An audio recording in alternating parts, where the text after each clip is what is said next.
left Donald Trump right, Sayfullo. Photos via Getty. This article originally appeared on Vice USO on Tuesday last week. Sayfullo, a 29-year-old who immigrated to America from Uzbekistan in 2010, allegedly rammed a rented truck into cyclists and pedestrians in Manhattan, leaving at least 8 dead and a dozen wounded in an attack for which ISIS claimed responsibility. Just 6 hours after the attack, President Donald Trump took to Twitter to denounce the tragedy, but also to politicize it as fuel for his nativist agenda. Since then he's used it to justify calls for the rapid imposition of further restrictions on and scrutinization of legal immigration. I am calling on Congress to terminate the diversity visa lottery program that presents significant vulnerabilities to our national security, he tweeted Thursday. That marked a break from Trump's attitude after the white nationalist attack in Charlottesville this August, when he said he liked to wait for all the information before making a statement. It's also different from his insistence that suffering should not be politicized after the mass shooting in Las Vegas. Still, his response wasn't exactly surprising. We've been expecting that any isolated terrorist incident committed by an immigrant would be used as an opportunity to make the case to slash immigration and increase immigration enforcement, said Ali Noorani of the Pro-Immigration National Immigration Forum. If there's one thing he's good at doing, it's taking advantage of an opportunity. Trump's rhetoric has succeeded in bringing his anti-immigration agenda back into the spotlight. A number of conservatives have gotten on board with his calls for a rapid crackdown on immigration in the name of national security. But policy experts don't think big changes are coming anytime soon. Trump has made 3 proposals in the wake of the attack. Firstly, he wants to kill the diversity visa lottery program. Created via bipartisan legislation in 1990, it offers just 50,000 green cards a year to individuals from countries that do not send many immigrants to America under other programs. Originally intended to benefit Irish and Italian immigrants, the plurality of the approximately 1.5 million who've come to the U.S. on these visas over the last 27 years have been from Africa or Eastern Europe. The program accounts for less than 5% of green cards issued every year, but it is how Sayfullo came to the country, and the Trump administration contends that recipients undergo little vetting. Secondly, Trump wants, for similar reasons, to end chain migration, a term right-wingers often use to describe the process by which immigrants can sponsor the immigration of their family members. Trump claims that Sayfullo had brought in 23 other immigrants.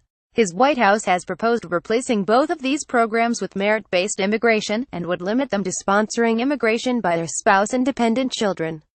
Finally, Trump has called for more extreme vetting of immigration applications to block entry to future versions of Sayfullo. However, he has provided no details to date on what that could entail. None of these proposals are new. According to Teresa Cardinal Brown, once part of George W. Bush's Department of Homeland Security and now the Immigration Policy Director at the Bipartisan Policy Center, the diversity program has been a focus for immigration reform debates for about a decade. Moving to a merit-based system is a big part of the Reforming American Immigration for Strong Employment Raise Act, which was introduced by immigration hawks in the Senate in February and gone nowhere since. It was also at the heart of Trump's big list of asks, issued in early October, for inclusion in any legislation that would renew protections for dreamers, undocumented immigrants who came to America as children. And extreme vetting was one of the vague buzzwords that defined Trump's 2016 presidential campaign. It's also not unusual, said Brown, for immigration hawks to seek a crackdown on any program they can link to a terrorist or criminal in the wake of a violent incident. No matter who is president, she said, it becomes part of the immigration policy debate. But Trump and his nativist allies will have trouble, the experts I've spoken to believe, using this incident to build momentum for these old ideas. For starters, said Alex Nowrasta, an immigration policy analyst at the Libertarian Cato Institute, the national reaction to Tuesday's attack has been fairly measured. There is, at least so far, he said, not the pressure that we've seen for reform in the past, when the public has sought rapid crackdowns after terrorist attacks. As Brown pointed out, there's really no connection between immigration policy and this attack that would gin up popular support for action, either.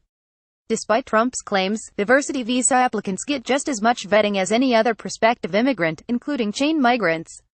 Reporters have been unable to substantiate Trump's claim that Sayfullo helped 23 people to immigrate, and even anti-immigrant advocates say that claim makes no sense. Finally, early indications suggest that Sayfullo radicalized after coming to America, so it is unlikely more extreme vetting would have helped. He's conflating things in a really bizarre and incorrect way, said Brown. There's also no will in Congress to tackle immigration reform right now, even among Trump's allies. The legislative fix for Dreamer protections is the nearest vehicle for negotiations on immigration. Yet while Democrats want to hash this out by mid-December, Republican leaders this week indicated they may not get to this legislation until January or February, just before the March deadline Trump set for the Obama-era policy protecting them to sunset, both because they're focused on tax reform and because don't want to bog down a December government funding bill with this hot-button issue. Although Democrats have been open to putting the diversity program on the table in immigration reform negotiations, it's unlikely, most of the experts I've spoken to agree, that anything more than some extra border security funding will make it into Dreamer-related legislation.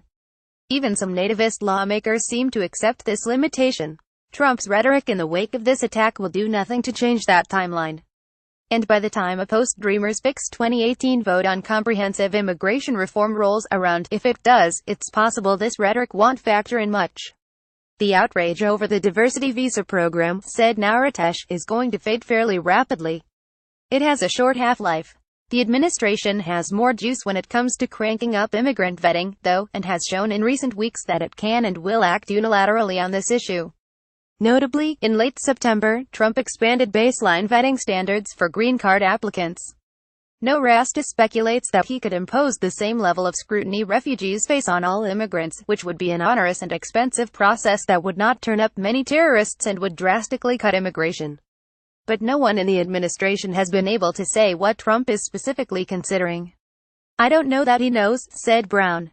"My guess is that he put out a tweet and now a lot of people in the White House and the Department of Homeland Security are scrambling to figure out what he did mean. What does he want? What more can we do? Let's put some options on the president's desk and see what happens." All of which is to say that Trump's reaction to this attack has been so much sound and fury signifying nothing. It'll score him some nativist cred, and it allows him to return to a campaign favorite issue that has been out of the spotlight for a while. But there's not much, practically, that the administration can do to act on Trump's shrill and knee-jerk reaction to this tragedy. Follow Mark A on Twitter.